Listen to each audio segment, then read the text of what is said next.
नमस्कार मैत्रिणींनो, हा 2-3 दिवसाचा मिळून एकत्र व्लॉग आहे. हा मालाडचा मारवे बीच आहे.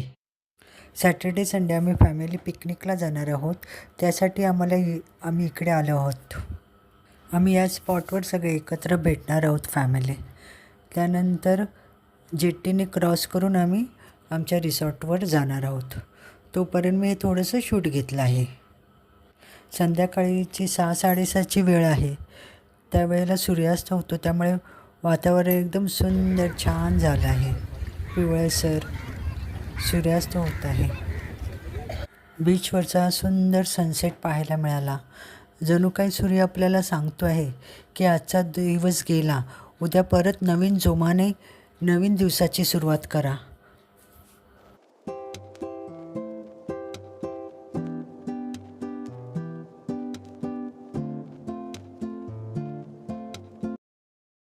ही आहे जेट्टी. या जेट्टीने आम्ही पलीकडे जाणार आहोत आणि ह्या जेट्टीमध्ये आपण स्कूटर, बाईक घेऊन जाऊ शकतो. या जेट्टीची तिकीट पर हेड 10 रुपयेच आहे. जेट्टीने आम्ही 6-7 मिनटातच पलीकडे समुद्रकिनारी पोचलो. खूप छान प्रवास वाटला या जेट्टीमधलं. या जेट्टीमध्ये एक गाणं गाणाराही गायक होता. कॉपीराईट येईल म्हणून मी हा बघा, हा तो गायक. कॉपीराईट येईल म्हणून मी ते गाणं शूट केलं नाही आहे. चांगला गात होता. जेट्टीने उतरल्यानंतर आम्ही तिथे रिक्षाने आमच्या रिसॉर्टवर गेलो. रिसॉर्ट खूप छान होतं. हे छोटंसं स्विमिंग पूल होतं आणि स्वच्छ होतं. पुढे मी आमची रूमही दाखवते आणि हा संध्याकाळचा व्ह्यू आहे रिसॉर्टचा. छान लाईटिंग होती, स्वच्छता चांगली होती. हा 8-8:30चा व्ह्यू तुम्हाला मी रिसॉर्टचा दाखवते. सर्व आहे.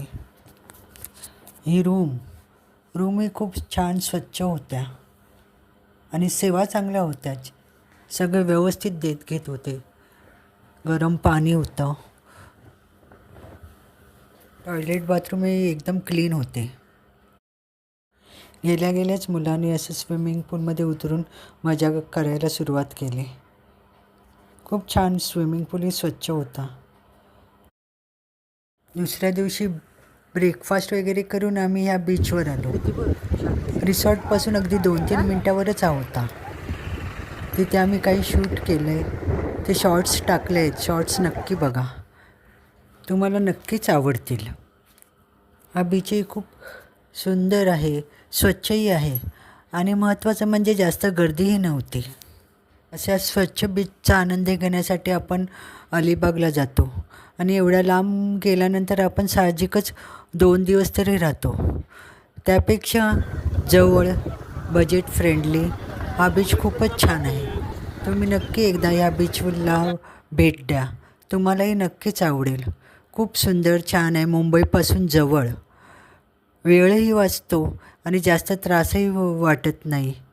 नक्की या मारवे बीचला भेट द्या. तुम्हाला जर रिसॉर्टचा ॲड्रेस वगैरे पाहिजे असेल तर कॉमेंट्समध्ये नक्की विचारा, मी सांगेन. आजचा हा दुसरा दिवस.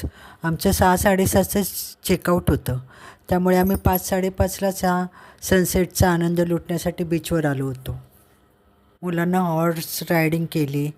बर्फाचा गोळा वगैरे खाऊन आम्ही इथे परत रूमवर आलो.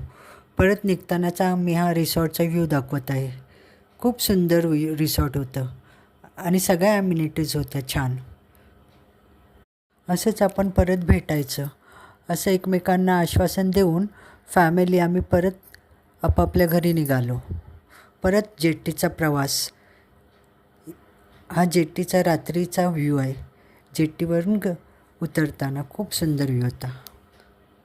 हे जेवणाचे काही शॉर्ट्स टाकले आहेत आणि हा सनसेटला आम्ही शॉर्ट्ससाठी शूटिंग केली. हाही शॉर्ट्स टाकला आहे. खूप सुंदर झाला आहे हा शॉर्ट्स. नक्की माझ्या चॅनलवर जाऊन हा पहा. खूप सुंदर झाला आहे हा शॉर्ट.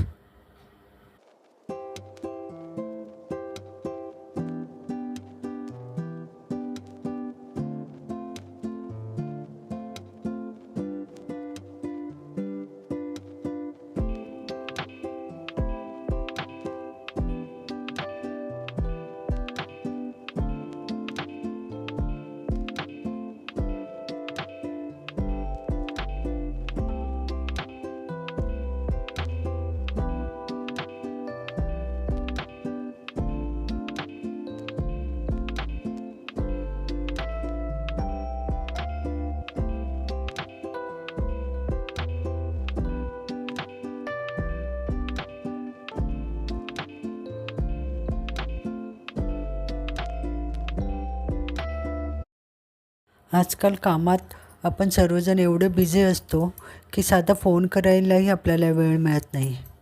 अशा वेळी आपण फॅमिली एकत्र मिळून अशा रिसॉर्ट्स, अशा जवळच असलेल्या रिसॉर्टला वगैरे भेटलो, एकमेकांची सुखदुःख वाटली की छान आनंद मिळतो आणि मन फ्रेश होतं.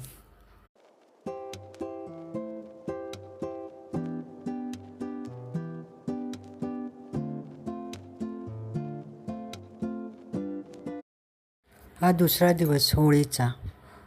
होळीसाठी मी 2 नारळांची जोडी, पानाचा विडा, पाणी, तुपाचा तेलाचा दिवा, पुरणपोळी आणि दुधाचा नैवेद्य, बत्ताशाचे माळ आणि वेलची, लवंग आणि कापूर घेतला आहे.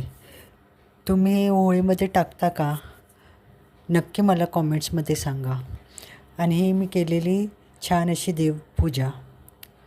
अशी पूजा केल्याने मला खूपच प्रसन्न वाटतं. तुम्हाला माहिती आहे का, होळी हा रंगांचा आणि आनंदाचा सण आहे. पहिल्या दिवशी होलिका दहन केलं जातं, जे वाईटावर चांगल्याच्या विजयाचं प्रतीक आहे. आणि दुसऱ्या दिवशी रंगपंचमी, ज्यात आपण एकमेकांना रंग लावून आनंद आणि प्रेम साजरं करतो. होळी आपल्याला शिकवते, राग विसरा, नाती जपा आणि आयुष्य रंगाने भरून जगा. हा व्लॉग होळीनंतर येणार आहे, तरीही माझ्याकडून तुम्हा सर्वांना होळीच्या खूप खूप शुभेच्छा. Happy Holy. होळीमध्ये कापूर, भीमसेनी कापूर, वेलची, लवंग जाळल्यामुळे आपल्या घरातील बॅड एनर्जी निघून जाते आणि गुड एनर्जी प्रवेश करते, शुभ ऊर्जा येते. यासाठी आपण हे होळीमध्ये सर्व टाकायचं असतं.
होळीमागची खरी कथा आहे की राजा हिरण्यकश्यपूला स्वतःला देव मानायचं होतं, पण त्याचा मुलगा प्रल्हाद फक्त भगवान विष्णूंची भक्ती करत होता.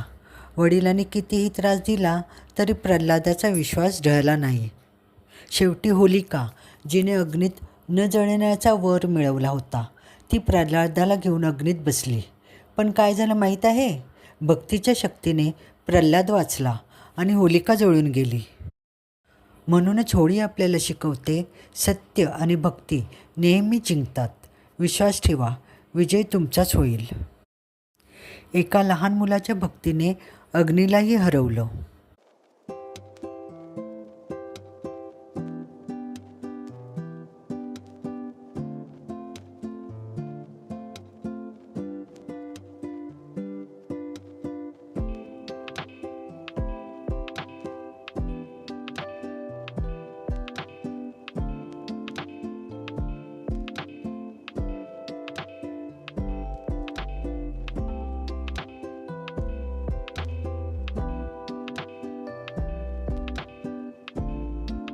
आजचा हा माझा ब्लॉग तुम्हाला नक्कीच आवडला असेल.